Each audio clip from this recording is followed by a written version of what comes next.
Odisha सांबादिक union ओयूजे 54तम प्रतिष्ठा दिवस समारोह गोटे प्राचीन संगठन आपण माने अनुभव करिसन कि गोटे परिवार को चलैबा जय देव भवन अनुभव होइଥାଏ किंतु एभली एक संगठन जो संगठन में निरपेक्षता अछि जो संगठन प्रत्येक मुहूर्त रे सांबादिक मानकर जो समस्या रही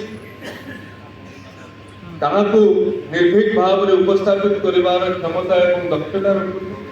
आउ थे आपण माने समस्त को 54तम प्रतिष्ठा दिवस अवसर में मो तरफ शुभेच्छा एवं शुभकामना ज्ञापन। बंधुगण,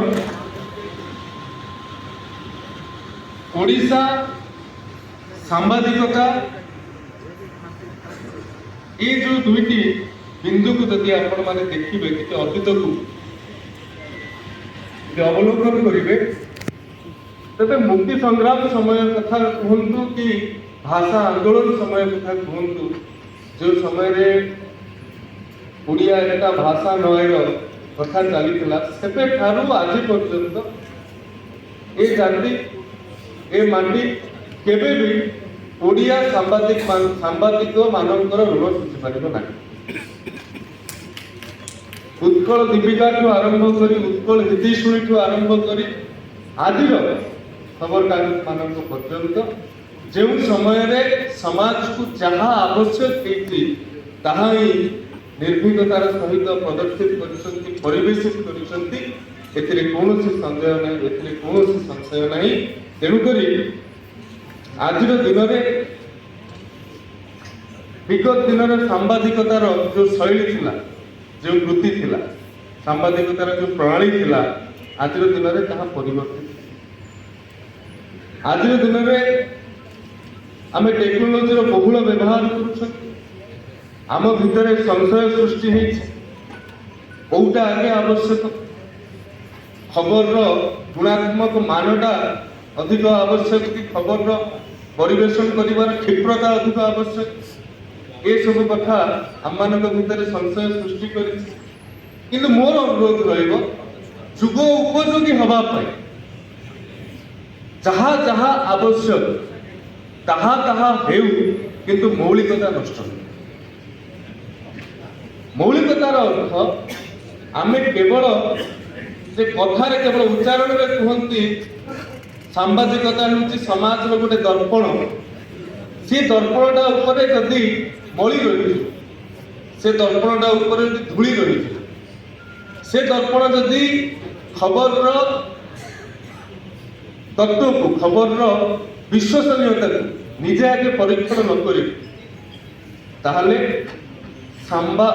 सांबादिकता उपरू साधारण लोक मानकर विश्वास कमी कमी तेणु आज दिन में गोटे घड़ी समय आगे आम उपस्थित ये कथा तो मानतु बा न मानतु एमती गोटे क्षण उपस्थित अच्छा जो समय आम जो अनुसंधानकारी सांबादिकतार जदिव मास्कम छात्र नुहे तथापि मुझे गोटे परिवार आसी जो परिवार मोर दिवंगत पिता प्रारंभिक जीवन भद्रक में प्रकाशित होता से समय विशेष खबर आरंभ होता एवं मोर माँ भी से चाकरी कर तेणु एमती गोटे परिवार आसी जो परिवार में सांबादिकता सहित सांबादिक वृत्ति सहित अंगांगी भाव जड़ित तेणु आज दिन में जितेबले प्रसन्न बाबू भाया अभिज्ञ सांबादिक मान सहित विश्लेषक मान सहित मु आलोचना करे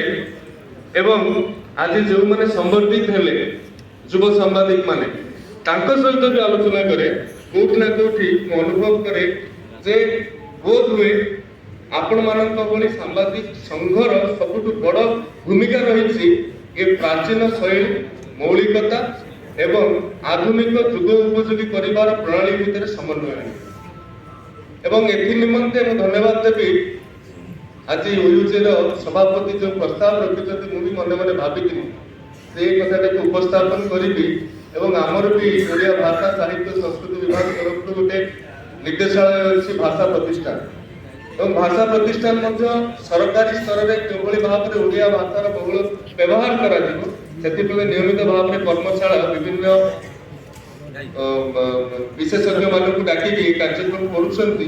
ତେଣୁ ସମ୍ବାଦ ପରିବେଷଣରେ ସମ୍ବାଦ କୁ କେଉଁଭଳି ଭାବରେ ମୌଳିକତା ରଖାଯାଇପାରିବ, ଓଡ଼ିଆ ଭାଷାକୁ ଅପଭ୍ରଂଶ ନ କରି ଆପଣମାନେ ଚାଞ୍ଚଲ୍ୟକରର ବ୍ୟବହାର କରିପାରିବେ, କିନ୍ତୁ ସେଠି ସଂଶୟର ବ୍ୟବହାର କରିବାର ଆବଶ୍ୟକତା ସେତେ ନଥାଏ, ଯୋଉ କଥା କି ଆପଣମାନେ ଅନୁଭବ କରୁଛନ୍ତି। 100ଟା ଉଦାହରଣ ଅଛି। ତ ଏସବୁ କଥାକୁ କେଉଁଭଳି ଭାବରେ ଉତ୍ତର ପିଢ଼ି ଆପଣଙ୍କର ପର ପିଢ଼ି ପାଖରେ ଆମେ ପହଞ୍ଚାଇବା। ଆପଣଙ୍କୁ ଧନ୍ୟବାଦ ଦେବି, ଆପଣମାନେ এই କାମଟା କରିବା ପାଇଁ ନିଜ ଆଡୁ ଆଗ୍ରହ ପ୍ରକାଶ କରୁଛନ୍ତି। ମୁଁ ତ ଆଜି ଅନୁରୋଧ କରିଥାନ୍ତି ଆପଣମାନଙ୍କୁ ସମସ୍ତଙ୍କୁ, ତଥାପି ସାମ୍ବାଦିକ ମାନଙ୍କର ଯେଉଁ ଦାବି ଗୁଡ଼ିକ ରହିଛି, ନିଶ୍ଚିତ ଭାବରେ ଆମର ସୌଭାଗ୍ୟ ଏ ବିଭାଗ, এই ଯୋଉ ଉଦ୍ଦିଷ୍ଟ ବିଭାଗ ନିଜେ ମାନ୍ୟବର ମୁଖ୍ୟମନ୍ତ୍ରୀ ତାହାକୁ ତଦାରଖ କରୁଛନ୍ତି। ତେଣୁ ମାନ୍ୟବର ମୁଖ୍ୟମନ୍ତ୍ରୀ ତ ଆଜି ଆସିବାର ଥିଲା, ତାଙ୍କର ସମୟ ବ୍ୟସ୍ତତା ଏବଂ ଅନ୍ୟାନ୍ୟ ଜରୁରୀ କାର୍ଯ୍ୟ ଲାଗି ସେ ଆସିପାରିନାହାନ୍ତି। ତାଙ୍କ ନିକଟରେ ନିଶ୍ଚିତ ଭାବରେ ଯେଉଁ ସବୁ କଥା ସାଧାରଣ ସମ୍ପାଦକଙ୍କ ଠାରୁ ଆରମ୍ଭ କରି ସଭାପତିଙ୍କ ପର୍ଯ୍ୟନ୍ତ ଏବଂ ବନ୍ଧୁ ବିଧାୟକ ଅନ୍ତ ଭାଇଙ୍କ ପର୍ଯ୍ୟନ୍ତ ଯେଉଁ କଥା ଏଠି ରଖିଛନ୍ତି ତାହାକୁ ନିଶ୍ଚିତ ଭାବରେ ଉପସ୍ଥାପିତ କରିବି। ଏବଂ ଆପଣମାନେ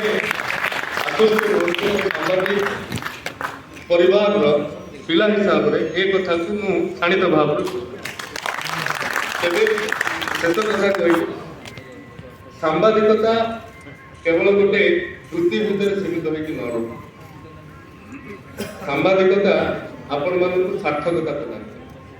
ଯେଉଁମାନେ ବି ଆଜିର ଦିନରେ ଏ ବୃତ୍ତିରୁ ଅବସର ନେଇଛନ୍ତି, ବୟସାଧିକ କାରଣ ହେଉ ବା କୌଣସି କାରଣ ହେଉ, ସେମାନେ ମଧ୍ୟ ରାତିରେ ଶାନ୍ତିରେ ଶୋଉଥିବେ ଯୋଉଦିନ ତାଙ୍କର 2 ଧାଡ଼ି ଲେଖାରେ ଗୋଟେ ଦାଣ୍ଡ ପିଣ୍ଡାରେ ବସିଥିବା ଗରିବ ମାଆଟିଏ ଆଖିରୁ ଲୁହ ପୋଛା ଯାଇପାରେ। Very good.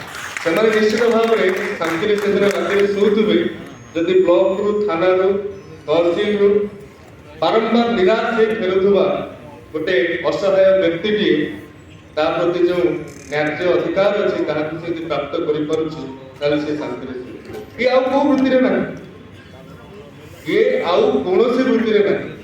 ସିଧାସଳଖ ସଂଶ୍ଳିଷ୍ଟ ନ ହେଇକି ସମାଜକୁ ଗୋଟେ ଦିଗ ଦର୍ଶେଇବା, ସମାଜର ଦଶାଟାକୁ ଯାହା ସତ ସେଇ କଥାଟାକୁ କହିବା, ଏ କ୍ଷମତା ଆଉ କାହା ପାଖରେ ନାହିଁ। ସୌଭାଗ୍ୟ ଆପଣମାନଙ୍କ ପାଖରେ ଅଛି।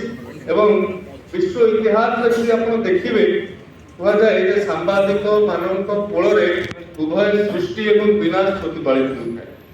ତେଣୁ ଗୋଟେ ବ୍ୟକ୍ତିର ଛବି ଯଦି ଚମକେଇବାର ଅଛି, ବାସ୍ତବରେ ସିଏ କରିଛି, ସେ କ୍ଷମତା ବି ଆପଣମାନଙ୍କ ପାଖରେ। ଯଦି ଗୋଟେ ବ୍ୟକ୍ତିର ଛବିକୁ ଖରାପ କରିବାର ଅଛି, ଯଦି ସେ ସେମିତି କଥା କରୁଛି, ସେଇ କ୍ଷମତା ବି ଆପଣମାନଙ୍କ ପାଖରେ। ସମାଜ ପାଇଁ କିଏ ଦରକାରୀ କିଏ ଅଦରକାରୀ ତାହା ସମାଜକୁ ଜଣେଇବାର ଅଧିକାର ବି ଆପଣମାନଙ୍କ ପାଖରେ ଅଛି। ଏ କ୍ଷମତା ବି ଅଛି। ଏ କ୍ଷମତା ସୁଦୂର ପ୍ରସାରୀ ହେଉ, ଏ କ୍ଷମତା ସଂକୁଚିତ ନ ହେଉ ଏବଂ ଏ ଲୋକଙ୍କ ସରକାର ସବୁବେଳେ ଲୋକଙ୍କର ସ୍ୱରକୁ ଯିଏ ଠିକ୍ ଜାଗାରେ ଉପସ୍ଥାପିତ କରିଛନ୍ତି, ତାଙ୍କୁ ସବୁବେଳେ ସମ୍ମାନ ଦେବାକୁ ଚେଷ୍ଟା କରିଛନ୍ତି, ପ୍ରୟାସ କରିଛନ୍ତି। ତେଣୁ ଆପଣମାନଙ୍କୁ ଆଜିର ଦିନରେ ଆଉ ଥରେ କୃତଜ୍ଞତା ଜଣାଉଛି ଏବଂ ଏ Odisha union of journalist OUJ ର 54ତମ ପ୍ରତିଷ୍ଠା ଦିବସ ଆଗାମୀ ଦଶନ୍ଧି ଧରି, ଆଗାମୀ ଶତାବ୍ଦୀ ଧରି ଓଡ଼ିଶାର ଜନଜୀବନକୁ ପ୍ରଭାବିତ କରୁଥାଉ। ଆଜିର ଦିନରେ ଆରାଧ୍ୟ ପ୍ରଭୁ ଜଗନ୍ନାଥଙ୍କ ନିକଟରେ ଏତିକି ପ୍ରାର୍ଥନା, ଏତିକି କାମନା, ବନ୍ଦେ ଉତ୍କଳ ଜଗତୀ।